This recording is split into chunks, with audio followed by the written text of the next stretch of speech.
नमस्कार मैत्रिणींनो, मंजू क्रिएशनमध्ये तुमचे सर्वांचे स्वागत आहे. तर आज तुम्हाला मी उपवासाची बटाट्याची भाजी ही रेसिपी दाखवणार आहे. चला तर मग मी या ठिकाणी 2 बटाटे घेतलेले आहेत. आता या ठिकाणी मी एका व्यक्तीसाठीच ही भाजी करत आहे.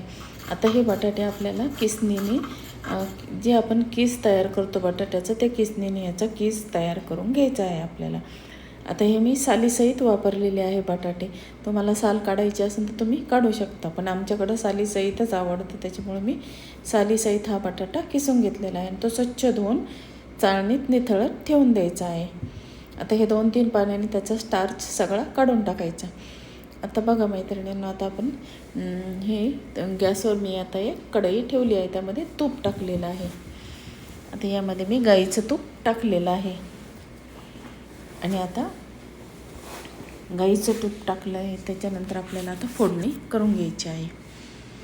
तर चला मैत्रिणींना, आता आपण फोडणी करून घेऊया. आता या फोडणीमध्ये मी फक्त मिरची वापरणार आहे, जिरे आणि मिरची याचा वापर करणार आहे.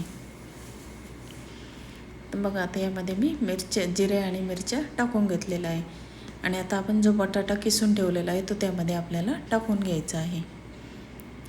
तर बघा मैत्रिणींना, आता आपण हा बटाटा त्यामध्ये मी टाकून घेतलेला आहे आणि आता ही व्यवस्थित आपल्याला हलवून घ्यायची आहे.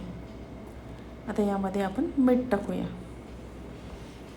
आता मीठ टाकलेलं आहे यामध्ये आणि परत एकदा व्यवस्थित हलवून घेऊया. आता यामध्ये मी शेंगदाण्याचा कूट टाकलेला आहे 1 चमचा भरून आणि आता हे व्यवस्थित आपण हलवून घेणार आहोत. तर चला मैत्रिणींना, आता आपण ही भाजी व्यवस्थित हलवून घेऊया आणि 5 मिनटात ती भाजी रेडी होत आहे. आता मी ती सर्विंग बाउलमध्ये काढून घेतलेली आहे.